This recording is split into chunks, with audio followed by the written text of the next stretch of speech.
글이 보이니까.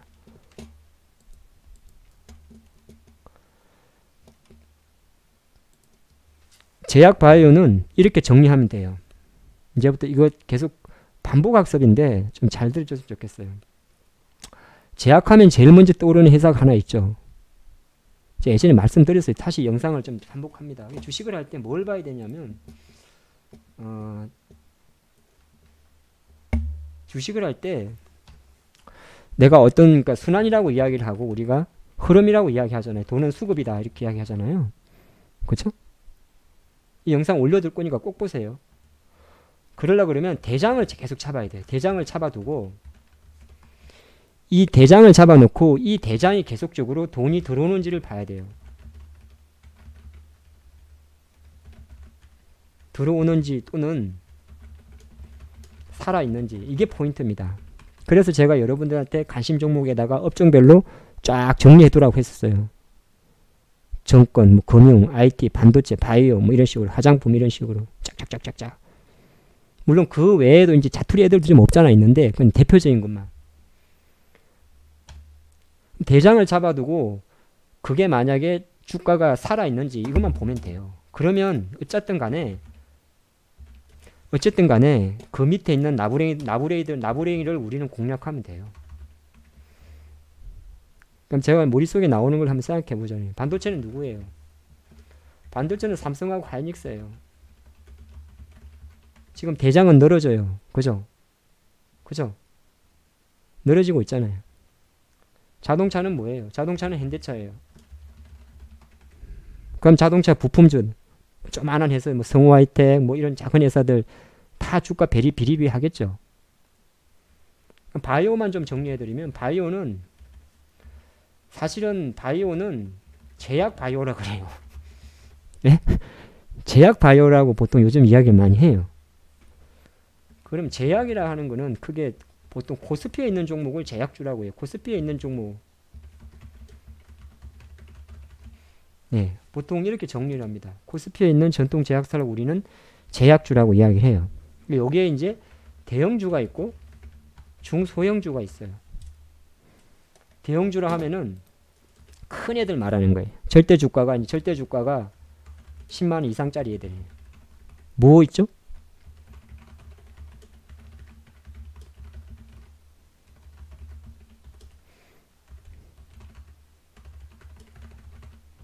이런 애들이 있잖아요. 오래된 애들.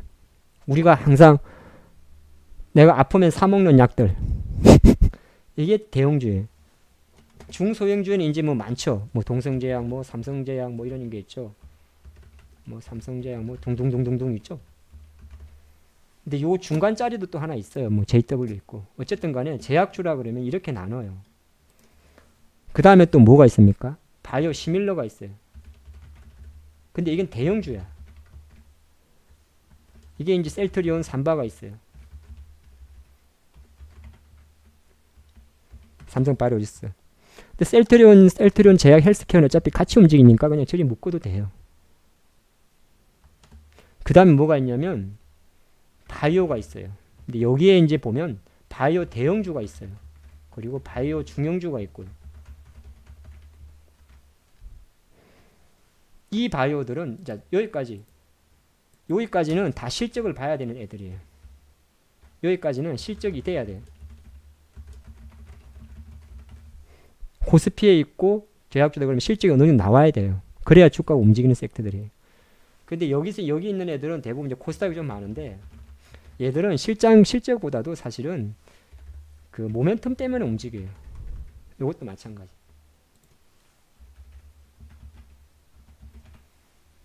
그럼 지금 머릿속에 한번 생각해 보죠. 여기는 이제 뭐가 있냐면 여기는 대표적인 게 있어요. 이제 바이로메드 뭐 신라젠 뭐 HLB 뭐 메지온 뭐 제넥신 뭐 마크로젠 이런 애들이 있어요. 제가 언급 안 드려도 이제 많이 있겠죠. 이제 여기에도 이제 많은 애들 많아요. 뭐 한바파 뭐 파맵신 뭐 많아요. 뭐 올릭스가 됐든 생각나는 대로 말씀드립니다. 그러면 잘 보세요. 지금부터 이제 이렇게 그룹을 나눴어요.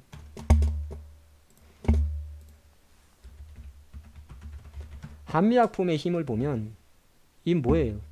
매수의 힘이고 보유의 힘이죠. 그러니까 대형 제약사가 주가가 살아있어요. 작년 하반기부터 가장 많은 수주를 한 게 유한양행이에요. 유한양행 주가가 살아있단 말이야. 대학 제약 바이오주가 가겠어요, 안 가겠어요? 쟤들이 대장 애들이 살아있는데 사야지. 계속적으로 같은 말을 계속 드리는 게 하는 거죠. 오늘 제가 대웅제약을 공개 방송에 사자고 했습니다만은 이런 거는 저는 땡큐예요. 나보탄 어차피 미국에서 판매를 합니다. 네. 메디톡스가 아무리 까불어봤자 자기들 균주를 대웅제약에 가져갔냐 해봤자 뭘로 가요. 보톡스 같은 경우는 휴젤을 사고 휴젤을 무조건 휴젤만 보셔야 돼요. 메톡은 어려워요. 메톡스는 이제는. 그러니까 같은 내용에서 보면. 근데 보톡스 같은 것도 붙어버렸잖아요. 어쨌든 간에 다시 원래 들어오면 한미약품이나 유한양행이 살아있으면 제약주에 대한 힘이 상당히 좋은 겁니다. 그럼 그 밑에 있어서 그냥 자기 입맛대로 고르면 돼요. 유나이티드 제약도 올랐습니다만 제약 바이오 중에 오르지 않은 종목들. 또 오르면서면 자기가 원하는 모든 게 다 보면 차트가 있거든요. 어떤 사람은 이런 윗꼬리를 좋아하는 사람도 있어요. 그래서 윗꼬리 종배하는 사람도 있고 다음날 갭상할 확률이 높으니까. 무조건 높은 건 아닌데 장에 전체적으로 힘이 쏠리기 때문에 그런 거죠. 어쨌든 뭐죠? 얘들은 지금 합격에 무조건 다 붙어 있어요. 이쪽 애들은. 그럼 요 밑에 동성제약 같은 경우는 이제 이쪽에는 약간 그러니까 잡주라고 이제 표현하는 게 이렇게 짠투리 애들이에요. 뭐 신신제약 마찬가지 전부 다 인제 움직이려고 그러죠. 다 마찬가지. 동성제약 뭐 CMG 전부 다. 그럼 이런 애들은 뭐죠? 사실은 원래는 내가 큰 돈은 대형주에 베팅해야 돼요. 하지만 중요한 건 잔챙이들은 그냥 잔챙이 데리고 그냥 기술적 매매하면 돼요. 네. 뭐 한인이 됐든 간에 어쨌든 거래량이 좀 돼야 이제 매매하겠죠. 한인제약 같은 경우는 거래량 없어서 매매 못 하겠죠. 그 포인트를 잡으셔야 돼요. 수많은 제약사들 여기 보면 뭐 G3 BMT 같은 것도 마찬가지입니다만 계속적으로 제약 바이오주에 움직인단 말이에요. 그러면 지금 계속적으로 유한양행이 박살날 때까지는 무조건 제약 바이오주 캐야 되는 거예요. 옛날에 안 해보셨습니까? 삼성전기도 올라가니까 삼성전기도 사겠습니다만은 실질적으로 사마콘덴스 이런 게 훨씬 많이 가버리죠. 근데 지금은 삼성전기가 삐리하니까 사마콘덴스 늘어지죠. MLCC 보면 돼, 안 돼요? 안 되지. MLCC 보면 안 된다고. 왜 이런 걸 보고 있어요? 이미 이제 시세가 쉬어버리는데. 그래서 항상 그 돈이 딱 살아있는 애들은 이쪽 완전 살아있는 거예요. 대학 이쪽은. 그럼 코스피 내에 요거 중심 잡고 있고 밑에 있는 조만한 잡주들 매매해도 돼요. 매매용지. 그럼 셀트리온 3반은요? 안 가요 아직까지. 왜? 두 개 다 계속 눈치만 보고 있는 거예요. 그럼 제가 뭐라 그랬죠? 예전에 이런 게 바로 매수 영역이 아니고 분할 매수 영역이라는 거예요. 조금씩만 사보는 거예요. 어차피 저놈들이 원래 대장은 저쪽 전통 제약사 가는데 어차피 돌고 돌 거니까 좀 갈 수 있지 않을까. 그럴 때는 분할 매수만 하는 거예요. 원샷 원킬이 아니고. 삼바도 마찬가지. 근데 저라면 굳이 이런 그러니까 내가 투자 성향 따라 달라요. 나는 한 번, 두 번 해서 딱 사는 스타일이다 그러면은 이런 애들 사는 게 아니고 가는 놈을 사야 되는 거고. 아, 나는 그래도 조금씩 모아가는 성향이야 그러면은 이제 주워 담기 영역이 있는 거죠. 주워 담을 때는 무조건 주워 담는 물량도 손절은 짧게 해야 돼요. 전저점에 무조건 손절 잡고 해야 돼요. 왜? 안 그러면 내가 원하지 않는 타이밍에 추가 매수를 하게 돼요. 자, 그리고 봐봐요. 이제 아까 코스닥에 내에 있는 이 그룹들, 얘들 다 살아있죠. 바이로메드는 무조건 보유하고 매수의 힘이잖아요. HLB도 매수의 힘이죠. 보유의 힘이고. 신라젠도 마찬가지예요. 보유의 힘이고 매수의 힘이죠.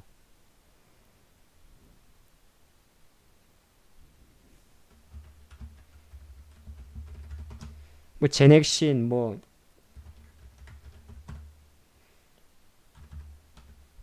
코아스템 전부 다 제약 바이오주들이 쭉쭉쭉쭉 움직이고 있어요. 그러다 보니까 오늘은 사실은 제약 바이오주 중에서 실적으로 봤을 때 제일 비싼 섹터가 휴젤 같은 보톡스 하는 애들이에요. 얘들은 PSR 주시라고 해서 실적도 체크해야 되는 섹터 중에 하나예요. 얘들이 임상으로 가는 게 아니야. 휴젤이나 메디톡스는. 얘네들은 PSR이어서 그 어떻게 보면 화장품주 같은 컨셉이에요. 적자 나오면 얘네들은 박살 나는 거. 적자 나오면 안 되는 회사들. 그러니까 100억을 파는데 시장 가치를 1000억을 준 거죠. 보톡스를 해가지고 가치를 높게 준 거죠. 이런 애들까지 움직여요. 그럼 안 움직인 섹터가 하나 있죠. 뭐가 있어요? 뭐 뷰웍스라든지 예를 들어서 이 인터로저라든지 뭐 인바디라든지 이런 헬스케어 관련주들은 아직은 덜 올랐어요. 근데 헬스케어는 맨 꼬랑지에 오릅니다. 또 조금 정리를 해놔야 되는데 보톡스 쪽도 실적이 필요한 주, 실적이 나와야 움직이는 주식이고요. 헬스케어도 마찬가지입니다. 이것도 실적이 나와야 움직여요. 왜? 이쪽을 약간 제조에 붙일 수가 있거든요. 근데 인마들은 어차피 실적 안 나와도 상관이 없어요. 인마들이 실적이 나와서 만약에 이쪽 위쪽 그룹으로 넘어갔다. 그랬으면 이미 이제 끝난 거예요. 이쪽이 이제 꿈을 먹는 섹터들이라 제일 변동성이 좋죠. 이쪽 애들이. 제일 변동성이 좋고 헬스케어 쪽이 제일 변동성도 개떡 같죠. 그래서 웬만하면 헬스케어 투자 안 해요. 단타도 잘 안 나오는 쪽이에요. 이런 이야기를 합니다. 바이오가 왜 가냐요? 라고 물어봐요. 그러면 두 가지 멘트가 있어요. 뭐 ASCO인가? 갑자기 아마케도 있고 이것도 이제 3월 말에 진행돼 있고 뭐 여러 가지 있는데 제가 볼 때는 싹 필요 없습니다. 차마 방송에서 수급이 몰리니까 갑니다라고 말을 못하니까 붙일 뿐이에요. 왜? 가까운 예로 1월 JP모간을 한번 되돌려 보세요. 어떤 현상이 있었죠? 사전에 올라요. 사전에. 그리고 실제적으로 학회라는 건 하나의 JP모간도 마찬가지고 그러니까 자기들의 이제 연구 논문이라 그래야 되나? 연구 현황을 서로 공유하는 거죠. 알리는 거죠. 엄청난 효과입니다. 사실은. JP모간 컨퍼런스도 마찬가지고 미국에서 열리는 아마케에 참석하는 것도 마찬가지예요. 주목을 받아가지고 또 뭐 투자도 받을 수도 있고 직간접적으로. 근데 주가는 사실은 먼저 움직여요. 제가 바라보는 제약 바이오는 일단 기간적으로 정한다면 언제까지 강하냐면 IT가 또는 다른 섹터가 이거예요. 다른 섹터가 돈이 들어올 때까지는 깡깡 늘 한쪽만 보면 안 돼요. 계속 이때까지는 강할 거예요. 이 하나만 보면 안 되는 거예요. 그냥 오죽하면 제가 계속 관심 종목을 업종별로 쫙 보라 그럴게요. 아유 제가 회사 다니기 바빠서요. 뭐 게임하시고 다른 기사 볼 시간에 딱 정리해 두세요. 그것도 하기 싫어? 그럼 주식하면 안 돼. 네, 오늘 요 정도 마칠 텐데 한 가지만 좀 정리해 드리면 아까 처음에 말씀드렸던 거 있어요. 다시 한번 강조드립니다. 손절을 잘하자. 예. 손절을 잘하자. 그 기준은 이제 마이너스 10%로 잡는다고 이야기했어요. 마이너스 10% 내려왔을 때 방법은 다 자르거나 아니면 내가 2배수로 붙여서 살려낼 것 같을 때는 붙이세요. 살려낼 수 있으면. 그 쉽지 않을 겁니다. 왜? 내 주식이 마이너스 10% 이상으로 내려갔을 때는 이미 그 주식에서는 매수 신호가 안 잡히거든요. 안 잡히는 상황에서 내가 배수 베팅을 해서 살려내겠다 싶으실 때는 해보세요. 확률적으로 낮아요. 차라리 잘라나는 게 제일 편합니다.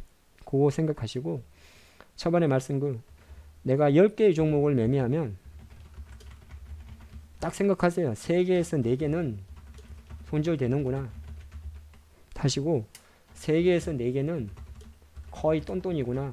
이 똔똔은 뭐냐 하면 내가 매수한 금액에서의 똔똔이 아니고 요 손절한 거 커버용이구나. 그리고 2개에서 한 3개 정도로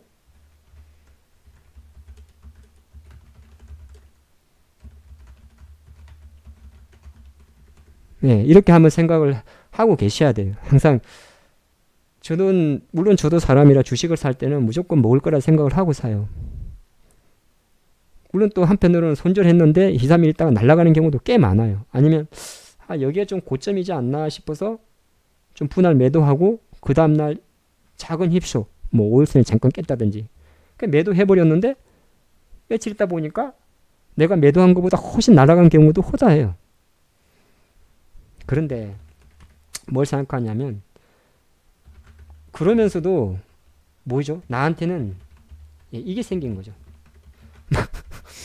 맑은 눈이 생긴 거죠. 계속 모니터할 수 있죠. 한번 정리해드리면 이런 이야기를 합니다. 주식을 열심히 공부할 수 있는 분, 예, 주식을 열심히 공부할 수 있는 분, 공부하고 또 돈 돌아가는 거 제가 말씀드리는 거를 이렇게 순환에 대응하시는 분들은 차라리 계좌를 나누세요. 나는 못 주고도 보는 게 많아가지고 계좌당 한 4-5개는 4-5개는 사야겠다 싶으면 차라리 계좌를 4-5개로 나눠버려요. 별로 돈은 안 되는데 그래도 그러면 어느 정도 자기가 원하는 걸 할 수가 있어요. 근데 나는 그게 안 된다 그러면 종목 수를 무조건 5개 이내로 줄이세요.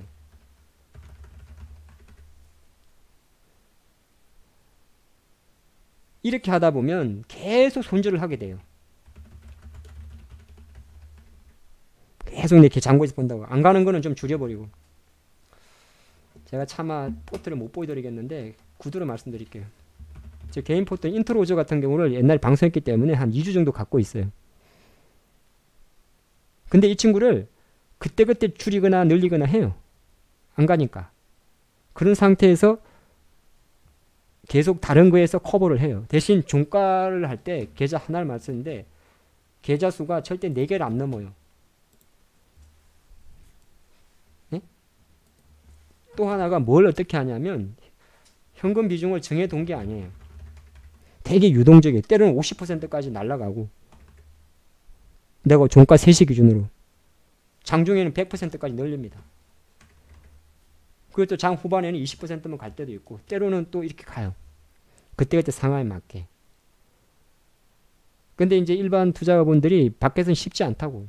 하지만 이런 걸 다 정리할 필요 없고 무조건 그 생각만 하시면 돼요. 또 한 번 외웁니다.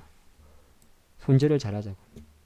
이 손질을 잘하자면 마이너스 10%가 내려갔을 때는 내가 뭔가 대책을 하자는 거 준비를 해야 돼. 막연하게 기다리면 안 돼.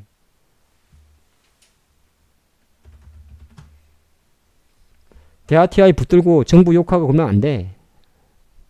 왜 정부를 욕을 합니까? 자신을 욕해야지. 내가 욕심을 냈구나.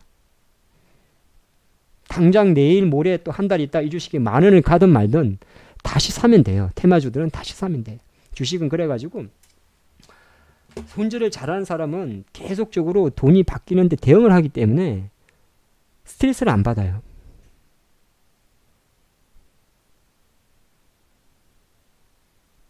근데 대아TI를 만약에 10,000원에 아직도 갖고 있는 사람이 있어. 예를 들어서 그 사람은 주식이 재미가 없어. 이제 지치는 거야. 근데 그 동안에 또 시장은 활발하게 움직일 거야. 그리고 저도 맨날 웃고 있을 거야. 와 그러면서.